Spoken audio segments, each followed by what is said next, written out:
좀 매우 상반되게 이해할 수도 있고 또 우리가 이 말씀을 묵상하면서 여러 느낌을 좀 가질 수가 있습니다. 근데 이 개인적으로는 굉장히 안타까운 시편, 안타까워하는 마음으로 부르는 시편이 아닐까. 물론 이 안에 소망이 들어 있습니다만 왜 그러냐면 이 제목을 보면 이 시편을 읽을 때 머릿속에 염두에 두어야 될 그 사건이 나오거든요. 그래서 맨 위에 제목 보시면 다윗의 마스길 인도자를 따라 부르는 노래, 에돔인 도액이 사울에게 이르러 다윗이 아히멜렉의 집에 왔다고 그에게 말하던 때에 이렇게 제목이 붙어 있습니다. 근데 이 제목이 이 상황을 설명을 하거든요. 그래서 이 상황이 어떠했는지를 간단하게 다시 말씀을 드릴게요. 이 유명한 그런 사건입니다. 그러니까 배경되는 사건이죠.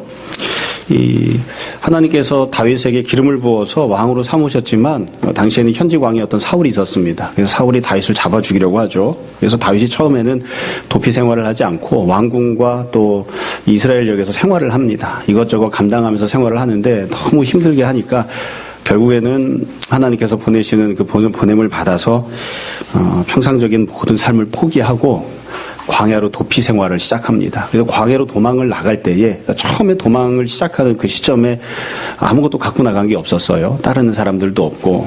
그래서 너무 급하게 나온 나머지 먹을 것도 없고 무기도 없고 하니까 이 당시 제사장이었던 아히멜렉의 곳으로 갑니다. 이 아히멜렉 있는 곳에 가서 여기 있는 것을 좀 나에게 달라. 그래서 떡도 좀 얻어서 그날 요기를 채우고 그리고 골리앗의 칼, 다윗이 죽였던 골리앗의 칼이 거기에 있어서 그 칼도 받아가지고 갑니다. 근데 문제는 어디서 생겼냐면 그 장면을 도액이라고 하는 사람이 그걸 쳐다본 거예요. 그 사람이 보고 있었던 것을 이제 다윗도 알고 있었고요. 그리고 이제 다윗은 이때부터 시작해서 10수년간 이제 광야로 도피 생활을 시작을 했고요.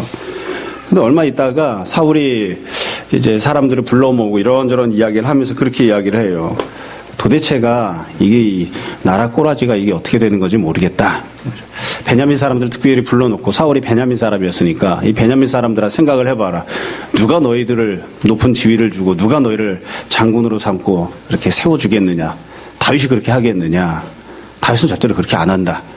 도대체 다윗이 나라를 집어삼키려고 하고 반란을 획작하는데 도대체 어떤 일을 하고 있는지 나에게 와서 이야기해주는 사람도 없고 심지어 내 아들 요나단조차도 다윗이랑 연합한 자가 돼서 이 모양 이 꼴로 이렇게 생활하고 있으니 한심하기 그지없다 이러면서 막 얘기를 해요. 그러니까 그때 이 도액이라고 하는 사람이 앞에 나서서 고자질을 하는 거예요. 이야기를 하면서 뭐라고 하냐면 제가 보았는데 아히멜렉이라고 하는 제사장이 이 다윗이 도망가면서 이것저것 달라고 하니까 떡도 주고 또 칼도 주고 기도도 해주고 이렇게 했습니다. 이렇게 일러 바친 거예요.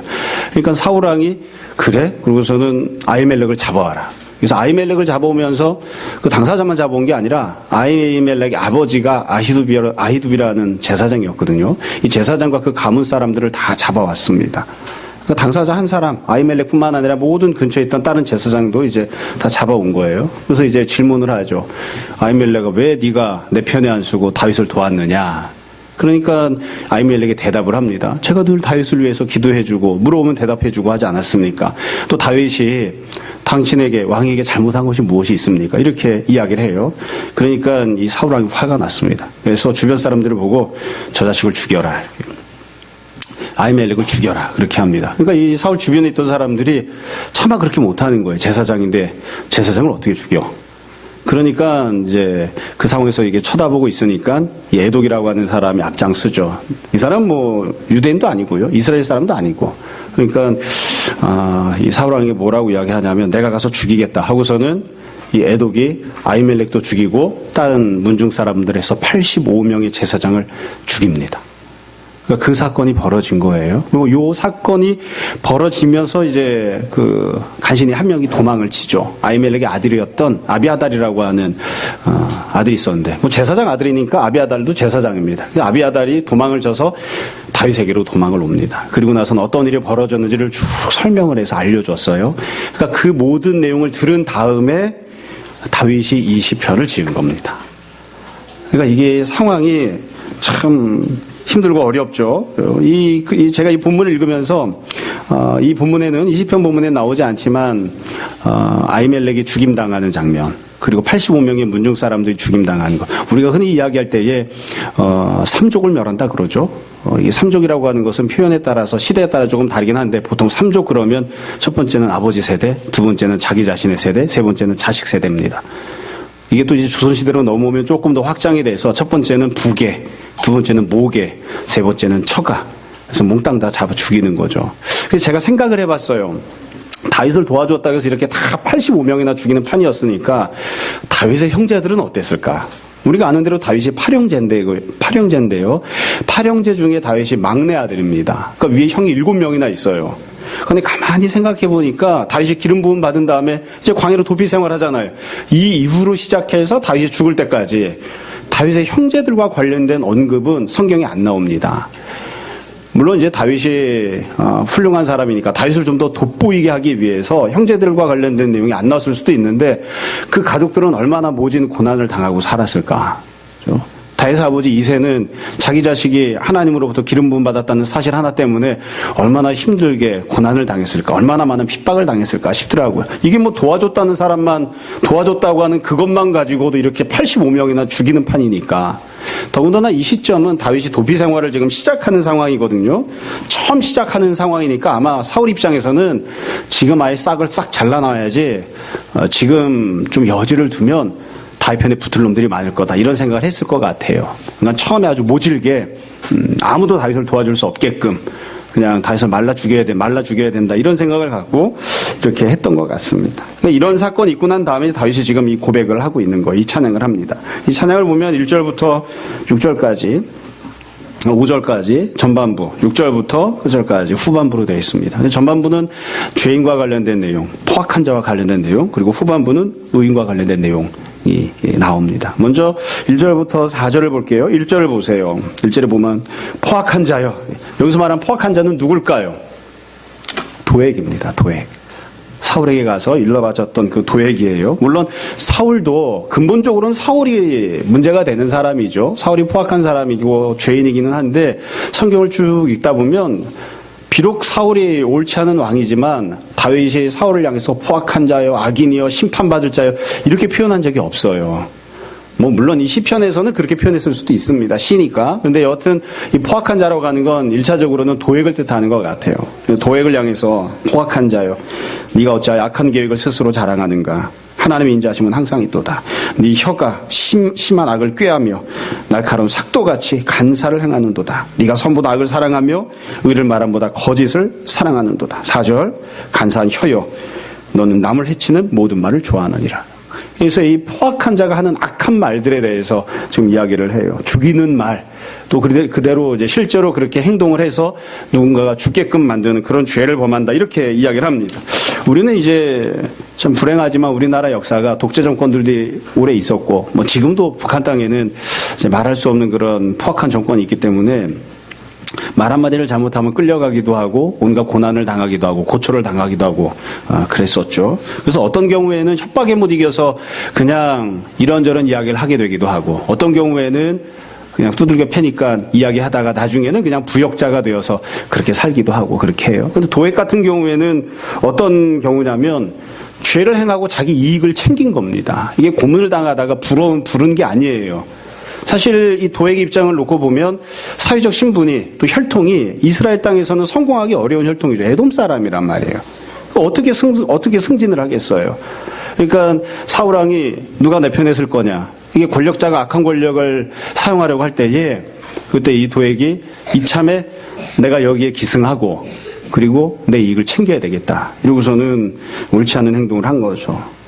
그래서 사울 편에 서서 악한 말을 하고 그리고 그 결과 다윗을 도왔다는 이유 한 가지로 아히멜렉과 그 가문을 죽이는 이런 행동을 합니다. 자, 그럼 이런 행동을 했기 때문에 도액은 어떤 유익을 얻었을까요? 본문에 나오지 않지만 또 다른 성경도 나오지 않지만 우리가 얼마든지 충분히 미루어 짐작할 수 있죠. 도액이 아마 많은 이익을 얻지 않았을까? 뭐 하다못해 1계급 승진이라도 하지 않았겠습니까? 가문을 이루고 집을 만들고 좋은 것들을 집안에 들여놓고 아마 그 집안에 자녀들이 있었으면 초등학생이었으면 적어도 최소한 한 10년 이상은 승승장구하면서 평안하게 살았을 거예요. 왜냐하면 지금 광야 생활을 시작해서 다윗이 10수년간 광야 생활하거든요.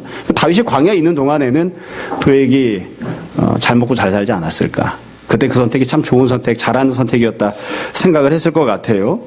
여튼 이런 포악한 자의 행동이 나옵니다. 반면 이런 일이 있었기 때문에 다윗은 어땠을까요? 이거는 말로 이루 형언하기가 어렵습니다. 저도 한번 생각을 해봤어요.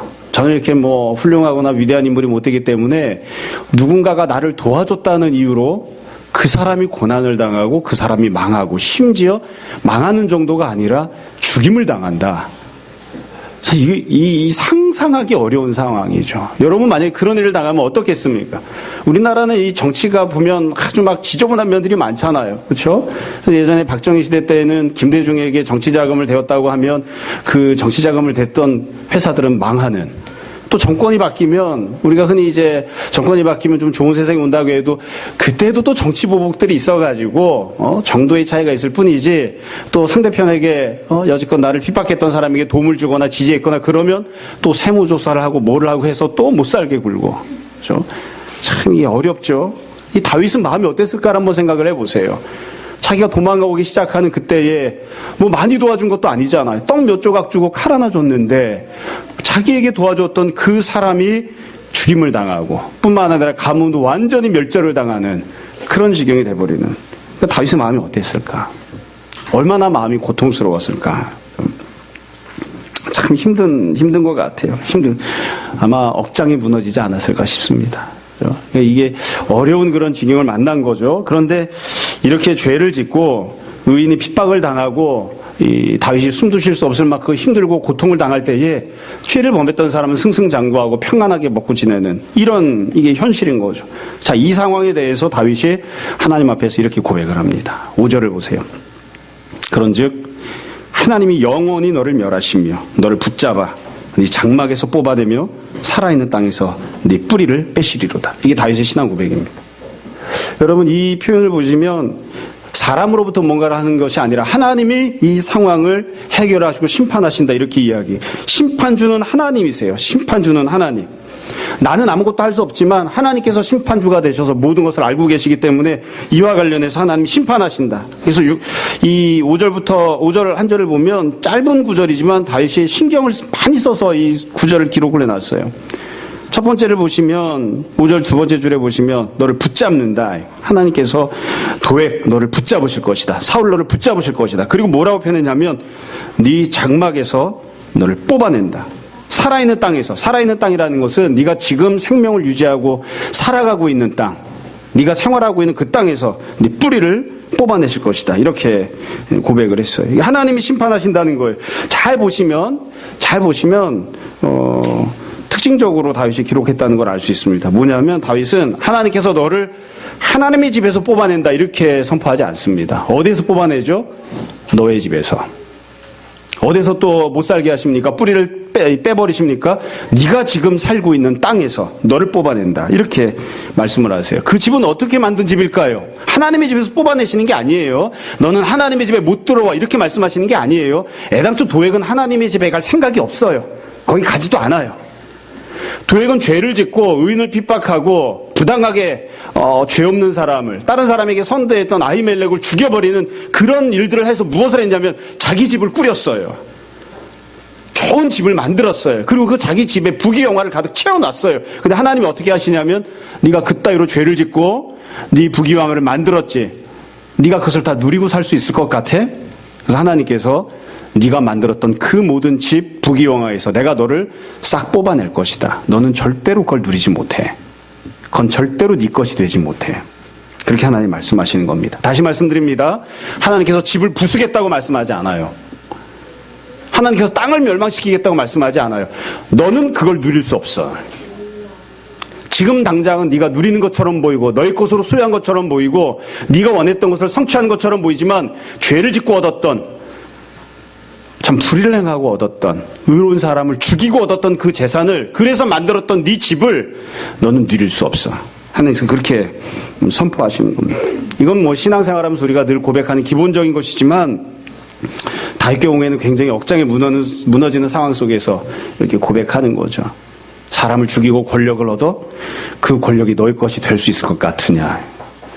사람을 죽이고 네가 재산을 얻어 그것이 너의 것이 될 수 있을 것 같으냐.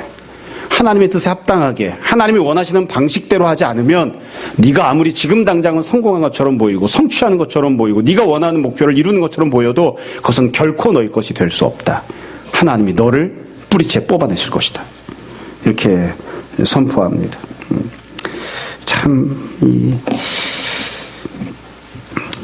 여러분, 이 본문을 보면 여기에서는 그 위에 어떤 일이 벌어지는지 기록하지 않습니다. 그러나 우리가 잘 알고 있죠. 이 하나님을 향한 고백, 하나님이 심판하실 거라고 하는 고백은 문자 그대로 나중에 성취가 됩니다. 도액은 어떻게 되었을까요? 다윗이 죽을 때까지 광야 생활을 했나요? 아닙니다. 시간이 오래 걸렸을 뿐입니다. 10년, 15년 시간이 걸렸을 뿐이지 다윗이 이스라엘의 왕이 됩니다. 다윗이 이스라엘 왕이 된 다음에 도액은 어떻게 되었을까요? 성경에는 기록이 없어요. 도액이 멀쩡히 잘 살아남아 있었을까요? 도액이 아히멜렉을 또 그 가문을 죽이고 얻었던 모든 재산을 향유하며 살 수 있었을까요? 자기 자식에게 물려줄 수 있었을까요? 10몇 년 동안은 자기 자식을 평안하게 키울 수 있었을지 몰라도 다윗이 왕이 된 다음에 도액은 평안하게 살 수 없었습니다. 사울왕은 어땠습니까? 본질적인 문제는 사울왕에 있었잖아요. 사울왕은 어땠나요? 하나님의 뜻에 합당하지 않게 하나님을 반역하는, 사람을 죽여가면서 권력을 얻으려 하고 그러면서 자기 나라를 지키려고 하는, 나라를 자기 것으로 소유하려고 했던 사울은 어떻게 됩니까? 결국 전쟁터에서 죽임당하고 자기 갖고 있던 모든 것들을 다 빼앗깁니다. 다윗이 고백한 그대로 됩니다. 하나님께서 이스라엘을 망하게 하시는 것이 아니라, 사울의 집을 망하게 하시는 것이 아니라 그 자리에서 사울을 그대로 뿌리채 뽑아내시고 도액을 그 자리에서 뿌리채 뽑아내셔서 그들이 얻을 것이라고 생각했던 것들을 결코 누리지 못하게끔 그렇게 하나님께서 심판을 하셨습니다. 자, 후반부입니다. 사실 이 전반부가 듣기가 어려운 내용인데 듣기 좀 부담스러운 내용입니다. 근데 후반부는 더 부담스러운 내용입니다. 후반부는 그냥 읽으면 멀쩡해 보여요. 괜찮아 보이는데 조금 더 신경을 써서 생각하면서 읽으면 굉장히 이건 무시무시한 선포가 들어있어요. 여러분, 후반부 6절부터 9절까지 보시면 후반부는 반면 의인의 고백에 대한 내용이 나와요. 6절 보세요. 의인이 앞에는 포악한 자가 나왔죠. 후반부는 의인과 관련된 겁니다. 그러니까 지금 의인이 하는 말은, 앞에서 전반부에서 포악한 자가 했던 말은 악한 말이라면 의인이 하는 말은 신앙적인 말을 하겠죠. 의인은 뭐라고 이야기하느냐? 6절, 의인이 보고 두려워하며 하나님을 경외하는 거죠. 또 그를 비웃어 말하기를, 도액을 비웃는 겁니다. 사울을 비웃는 거예요. 포악한 자를 비웃는 겁니다. 죄를 범하면서 자기 욕심을 채웠던 그 사람들을 비웃는 거예요. 이런 비웃는 일은 어떻게 해서 생기느냐? 지금 당장은 어렵지만 조금 있으면 하나님 이렇게 심판하실 거거든요. 이 심판이 다 이루어졌을 때에 그 모든 상황을 보고 이 의인이 하나님을 경외하고 하나님을 두려워하고 심판받은 포악한 자를 이제 비웃는 거예요. 그럼 뭐라고 이야기하느냐? 이렇게 이야기해요. 7절을 보세요. 잘 보세요. 이 사람은 하나님을 자기 힘으로 삼지 아니하고 오직 자기 재물의 풍부함을 의지하며 자기 악으로 스스로 든든하게 하던 자라 하리로다. 이게 의인이 하는 말이에요. 여러분, 이렇게 7절 읽으시면서 어떤 느낌이 있나요? 다시 한번 잘 읽어보세요. 이거 굉장히 비논리적인 선언입니다. 의인이 했던 말이. 왜 비논리적이냐면 7절은 원래 이렇게 나와야 맞아요. 앞에 있던 사건이 뭐냐면 포악한 자가 사람을 죽였잖아요. 사람을 죽이고 권력을 얻었잖아요. 재산을 얻었잖아요. 집을 이루었잖아요. 영원히 그 모든 풍요를 누릴 거라고 생각했잖아요. 그러니까 7절에 뭐가 나와야 되냐면 그 포악한 자 심판받았으니까 역시 사람을 죽인 자, 불의의 방법으로 재산을 얻은 자, 하나님이 원하시지 않은 방법대로 자기 목표를 성취한 자, 그런 자들을 하나님이 심판하신다. 사실 이렇게 나와야 돼요. 사람을 죽이고 권력을 얻으면 안 돼. 이런 내용이 나와야 돼요. 근데 그런 내용이 안 나와요. 그렇게 표현하지 않아요. 7절을 다시 한번 보세요. 어떻게 하냐면 이 사람은 하나님을 자기 힘으로 삼지 아니하였다. 그러니까 하나님을 의지하지 않았다는 거예요. 자기 재물의 풍부함을 의지했다. 재물의 풍부함을 얻기 위해서 노력하면서 산 사람이라는 거예요. 자기 악으로 스스로 든든하게 하던 자라. 이런저런 악을 범하면서 자기 자신을 든든하게 세우려 하던 자다. 굉장히 다른 표현이에요. 다른 표현입니다. 그냥 얼핏 보면 저게 무슨 얘기를 하는 건가 이렇게 생각하실 수도 있어요. 근데 시간이 지나서 죄인들이, 포악한 자가 심판받은 다음에 다윗은 기준을 어떻게 제시하고 있냐면 사람을 죽이고 권력을 얻은 자만 심판을 받는 게 아니에요. 의인에게 고난을 가하고 핍박을 하고 그래서 자기 목표를 성취한 사람만 심판을 받는 게 아니에요. 도액처럼 사울처럼 누군가를 죽인 사람만 심판을 받는 게 아니에요. 지금 다윗은 누구라고 이야기합니까? 그냥 우리가 상식적으로 생각할 때에 누군가를 죽였으면 당연히 심판을 받는다고 생각하겠죠. 그럴만하다고 생각해요. 근데 다윗은 지금 뭐라고 이야기하냐면 사람을 죽이지 않았어도 하나님을 의지하지 아니한 자, 사람을 죽이지 아니하였어도 하나님을 의지하지 아니한 자, 하나님이 주시는 은혜와 능력을 그것을 의지하고 살지 아니한 자, 그들의 심판을 받는다. 이렇게 얘기를 하고 있어요. 그렇게. 이게 그래서 굉장히 두려운 고백입니다. 두려운 고백이에요. 만약에 이 부분을 이렇게 읽으면서 누군가가 변명한다면 저는 사람을 죽이진 않았습니다. 저는 강도짓을 하진 않았습니다. 저는 도둑질을 하진 않았습니다. 근데 왜 내가 심판을 받아야 됩니까? 내가 얻은 물질이 왜 문제가 됩니까? 우리가 이렇게 반문할 수도 있어요. 근데 다윗은 고백한다고요. 너는 사람을 죽이지 않았으니까 네가 얻은 재물은 합당하다고? 천만에. 도액과 네가 다른 차이점이 무엇이냐? 도액과 네가 차이점이 무엇이냐? 다른 점이 무엇이냐? 사울 왕과 네가 다른 점이 무엇이냐? 네가 하나님을 의지하지 아니하고 네 힘을 가지고 네 능력을 가지고 네가 원하는 대로 산 게 아니냐? 그게 바로 도액이 사람을 죽이고 자기 목표를 성취했던 것과 도무지 다를 바가 없는 것이다. 그와 같은 자들을 향하여 하나님이 심판하신다. 지금 그렇게 선포한 거예요. 앞에 나왔던 시편 51편도 생각해 보세요. 여러분 지난주에 제가 말씀드렸지만 다윗이 간음을 했죠. 이런 패 죽일 놈이 있습니까? 그것만 한 게 아니라 가서 사람을 죽였죠. 살인을 했죠. 누가 봐도 죄를 지었잖아요. 모든 사람이 죄를 졌잖아요. 모든 사람이 보기에 죄를 지은 거잖아요. 근데 다윗이 뭐라고 고백하냐면 나는 죄를 졌습니다. 간음죄를 저질렀습니다. 살인죄를 저질렀습니다. 이렇게만 고백한 게 아니라 그 죄를 저지르고 난 다음에 생각해 보니까 내가 이전에는 죄라고 생각을 안 했던 것들, 내가 옆에 있는 사람에게 이렇게 행동했던 사소한 것들이 다 죄라고 하는 사실을 깨닫기 시작한 거예요. 그래서 뭐라고 고백합니까? 내가 간음죄를 저질렀습니다. 살인죄를 저질렀습니다. 이렇게만 고백하는 게 아니라 내가 태어날 때부터 죄악 가운데서 태어나서 죄를 먹고 마시고 죄악 가운데 살아왔습니다. 그렇게 고백하잖아요. 내가 간음을 저질렀기 때문에 심판을 받는 자가 되는 것이 아니라 그 이전에 이미 태어날 때부터 죄인으로 태어났기 때문에 내가 심판을 받는 사람입니다. 그렇게 고백한다고요. 지금도 마찬가지예요. 도액이 사람을 죽였기 때문에 수많은 사람들을 죽이고서 자기 목표를 이뤘기 때문에 그것 때문에 하나님 앞에서 심판받는 거 당연하죠. 그건 누구나 다 그렇게 인정을 해요. 근데 다윗은 지금 뭐라고 이야기합니까? 네가 사람을 죽이지 않았어도, 네가 도둑질을 하지 않았어도, 그래도 네가 하나님을 의지하지 않고 무언가를 했다면 그것이 바로 하나님께 심판받을 일이다. 그렇게 고백을 한다고요. 예전에 저희 교회에 누군가랑 이야기를 하다가 제가 한번 뜨악한 적이 있습니다. 뜨악 말고 더 적절한 표현이 뭐가 있을까? 이게 굉장히 놀란 적이 있어요. 한번 직업과 관련된 얘기를 하다가 이 형제는 공부를 아주 잘하는 형제예요. 아주 똑똑한 사람이에요. 기억은 안 나지만 최소한 IQ가 160 이상이 된다 그러더라고요. 서울대를 나오고 직업과 관련해서 이야기하다가 이제 넌 어떤 일을 하고 싶어? 이제 그러면 이제 제가 늘 하는 대답이 있죠. 교대를 가, 사범대를 가, 아니면은 뭐 다른 데를 가. 다른 사람 누구 도와줄 수 있는 그런 직업을 가져. 이런 얘기 하다가 그 형제 그렇게 얘기하더라고요. 자기가 생각할 때 가장 성실하게 돈을 버는 사람이 있다. 그래서 그게 누군데? 그랬더니 포주다. 창녀가 가장 성실하게 돈을 번다는 거예요. 그래서 제가 왜? 그랬더니 온 몸을 다해서 참으로 이 노동을 한 그 대가로 돈을 벌지 않느냐 그러더라고요. 그래서 제가 기절하는 줄 알았어요. 야, 이렇게 생각하기도 하는구나. 그래서 제가 뭐라고 했겠습니까? 간단해요. 그건 온 몸을 사용해서 온 힘을 다해서 죄를 짓고 사는 거지. 온 힘을 다해서 노동을 해서 그 대가를 받고 사는 게 아니라 온 힘을 다해서 죄를 짓고 살고 있는 거지. 그게 어떻게 노동의 대가를 받는 거야? 도대체 사고방식이 어떻게 된 거야 이게 지금? 자기는 그 이해가 잘 안 간대요. 제가 아주 극단적으로 말씀드린 거예요. 극단적으로.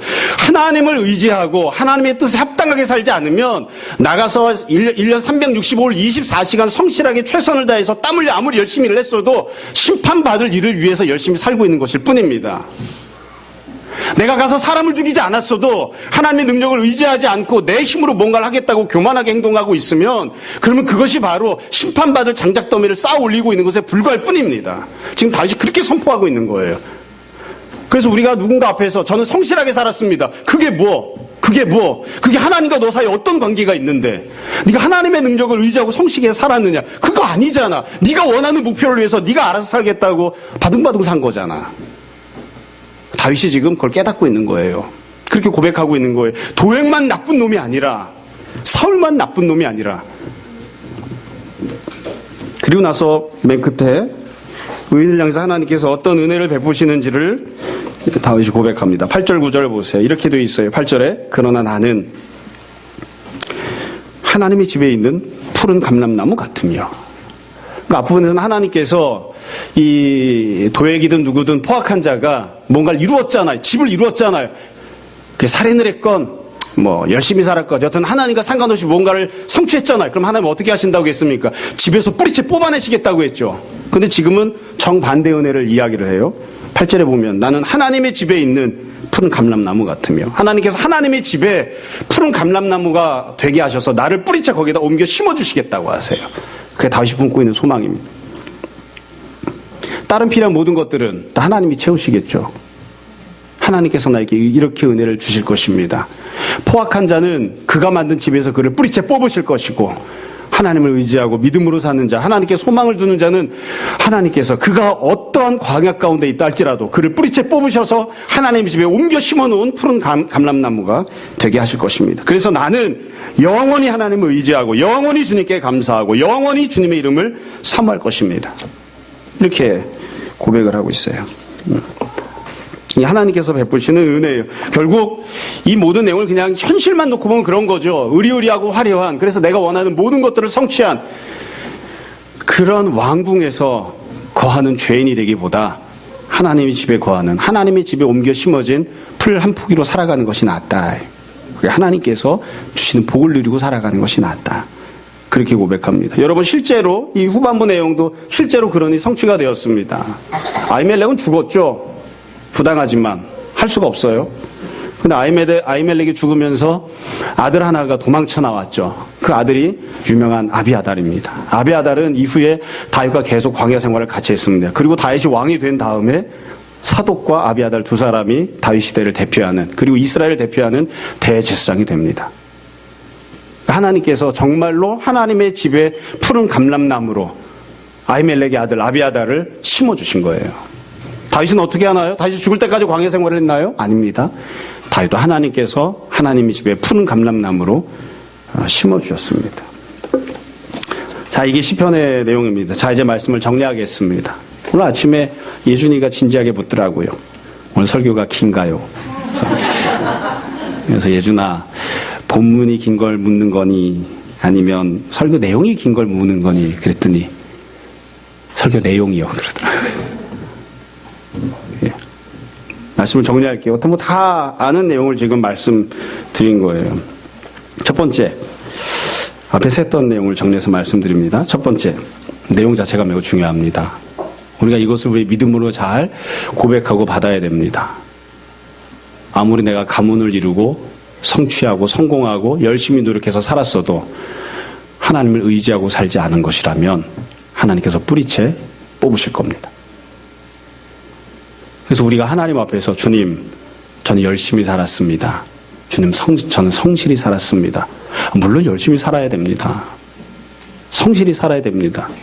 그건 예수님 믿는 사람이건 예수님 안 믿는 사람이건 다 그렇게 살아야 됩니다. 그건 인간의 가장 기본적인 모습이에요.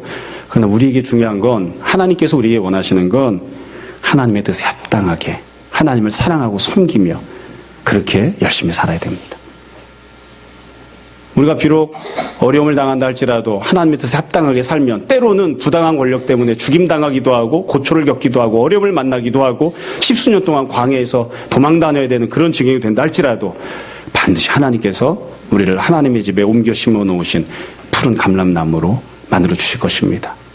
이 사실 우리가 잘 알고 늘 기억해야 됩니다. 두 번째로, 이건 본문의 내용과 상관없이요, 어떤 태도를 가져야 하는지를 다시 한번 잘 생각해 보시기 바랍니다. 아까 처음에 말씀드린 것처럼 이 시편은 배경되는 사건이 있거든요. 이 사건을 만나면서 다윗이 마음이 어땠을까요? 여러분이 다윗이라면 어떤 마음을 품으시겠어요?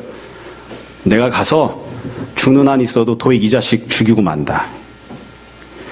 내가 죽기 전에 반드시 사울 그 자식 죽이고 만다. 토막토막 내버릴 거다. 그런 마음이 들겠어요? 안 들겠어요? 저는 안 듭니다. 그럼 마음이 어떻겠어요? 분노하는 마음이, 원수를 갚고자 하는 마음. 왜 안 들겠어요? 왜? 그런 마음이 들죠. 근데 다윗이 이런 상황을 만났을 때 어떤 행동을 하냐면 이 모든 상황을 들고 하나님 앞에 나와서 기도해요. 이게 매우 중요해요. 이게 매우.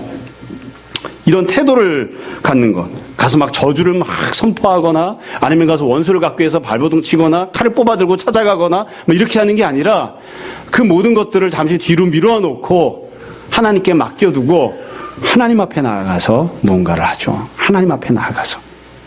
여러분, 어려운 일을 만났을 때, 부당한 일을 만났을 때, 억울한 일을 만났을 때 어떻게 해야 됩니까? 하나님 앞에 나아가야 됩니다. 그것만이 참으로 문제를 해결하는 길입니다. 이게 안 되면 이건 맨날 시편 읽어도 무슨 소용이 있겠습니까? 마지막 세 번째입니다. 늘어라는 이야기예요. 성도는 소망을 품고 살아야 됩니다. 소망을 가지고 살아야 됩니다. 근데 이게 생각보다 정말 어렵죠. 여러분 20편을 보시면 제가 문자적으로는 납득하기 어려운, 그리고 받아들이기 어려운 부분이 맨 뒤에 나오는 8절 9절이었어요. 만약에 다윗이 광야 생활 끝나고 왕이 된 다음에 20편을 지었다고 하면 이해가 돼요. 그런데 지금 광야 생활을 시작했거든요. 끝이 안 보여요. 어떻게 이 광야 생활이 진행될지 잘 보이지 않아요. 더군다나 나를 위해서 뭔가를 해줬던 사람이 죽임을 당했잖아요. 그리고 그 아들이 지금 나한테 도망쳐 왔잖아요. 그 아이를 내가 데리고 지금 지내야 되는데 이 상황에서 다윗이 8절에 보면 뭐라고 고백을 합니까? 소망을 품잖아요.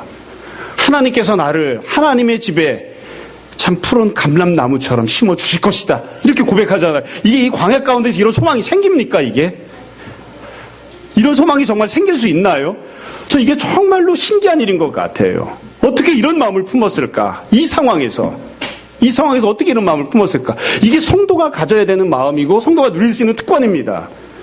참 우리가 이런 얘기하면 늘 부담이 돼서 막 힘들어하지 마. 왜 이렇게 주변에는 이번 주간에 수능을 보았는데 잘 봤다는 놈이 없죠? 다 힘들어해요. 시험을 못 보면 마음이 어떨까요? 어렵죠. 윤지영 자매 시험을 못 보면 마음이 어떨까? 지영 자매는 지난 목요일날 국시 봤는데 잘 봤대요. 그 마음을 잘 모를 거야. 수능 시험을 보고 집에 터벅터벅 걸어 들어오는 그 마음을 모를 거야. 남편도 비슷해. 남편도 그 마음을 잘 모르고. 힘들고 어려운 건 정상입니다. 그렇죠? 엄마가 인생을 알아? 이러고서는 가서 입을 뒤집어 쓰고 그냥 이래서 술을 마시나 보다. 그러고선 밖에 나가서 딴짓을 하고 싶죠. 그게 정상이죠. 인간은 누구나 다 그렇습니다. 그런데 그때에 다윗이 그거보다도 훨씬 심각한 상황인데 다윗이 소망을 품는 거예요. 주님이 나를 하나님의 집에 있는 푸른 감람나무로 심어주실 것입니다. 이 마음을 품는 거예요. 이게 정말로 그래서 은혜를 받은 마음입니다. 원수를 갖겠다는 마음, 죽이고 싶다는 마음, 토막을 내버리고 싶다는 마음, 나도 가서 죽이고 나도 자살해버리겠다는 그런 마음이 아니라 소망의 마음을 품는 거예요. 이게 다윗이 우리와 다른 점입니다. 그리고 하나님께서 다윗을 지극히 사랑하셨던 모습이에요. 집안이 엉망진창일 때에, 남편이 엉망일 때에, 아내가 엉망일 때에, 자식이 엉망일 때에 그때 하나님 앞에서 소망을 품는, 하나님께서 우리 가정을 천국으로 만들어 주실 것입니다. 그런 소망을 품는, 이게 가능합니까? 이게 가능합니까? 은혜를 받아야 가능합니다. 성도는 이런 마음을 가져야 됩니다. 이런 소망을 품어야 됩니다. 그리고 이게 우리 인력으로 되지 않으니까 주님 앞에 기도하는 거죠. 주님, 저에게 고난의 과정 속에서 광야를 걸어가는 그런 과정 속에서 이런 소망을 품게 해주십시오. 제 아내가, 제 남편이, 제 자식이 변할 것이라는 소망을 품게 해주십시오. 우리 가정이 변할 것이라는, 이 나라가 변할 것이라는 소망을 품게 해주십시오. 어떻게 하면 이민을 갈까 생각하는 것이 아니라 이 땅 가운데, 이 땅이 하나님의 푸른 감람나무처럼 변화하여서 하나님께 쓰임받는 그날이 올 것이라는 소망을 품게 해주십시오. 이게 우리가 주님 앞에 기도해야 되는 그런 내용입니다. 성도는 이런 소망을 가져야 됩니다. 다시 말씀드립니다. 이거 잘 안 품어집니다, 이거. 여러분, 우리 모두가 다 이런 소망을 다 가졌으면 좋겠습니다. 모든 것을 합력하여 선을 이루게 하시는 하나님께서 지금은 부당한 권력자가 나를 죽이려 하고 나를 돕는 자를 죽이고 실제로 85명이나 되는 제사장들을 칼 뽑아서 죽여 치우는 이런 상황이지만, 그러나 모든 것을 합력하여 선을 이루게 하시는 하나님, 하나님 뜻대로 순종하는 의롭게 살아가려고 하는 모든 자들을 책임져 주시는 하나님, 그 하나님께서 반드시 나를 이 광야에서 하나님의 집으로 옮겨 심어주실 것이다. 그런 소망을, 그런 기도를 우리가 다 품고 살았으면 좋겠습니다. 여러분, 모쪼록 삶을 살아갈 때에 다 그럴 수밖에 없는 거 아닌가요? 이렇게 변명하고 죄를 지으며 내가 원하는 것들을 성취해 나가는 그런 삶을 사는 것이 아니라, 내가 죽인 것도 아니고 도둑질한 것도 아니고 내가 사기친 것도 아닌데 내가 지금 이렇게 열심히 힘들게 살고 있는데 뭐가 문제인가요? 이렇게 스스로를 합리화하고 변명하는 것이 아니라, 하나님의 능력으로 살기 원합니다. 제 마음에 있는 원수를 갚으려고 하는 마음도 정말 억울해서 잠이 들지 않는 주님 앞에 소망 품게 해주십시오. 이렇게 기도하는 우리들이 되었으면 좋겠습니다. 모쪼록 그런 귀한 은혜가 우리 모두에게 오늘도 풍성히 임하기를 주님 이름으로 축원합니다. 잠시 기도하겠습니다. 오늘 말씀을 정돈해 보시죠.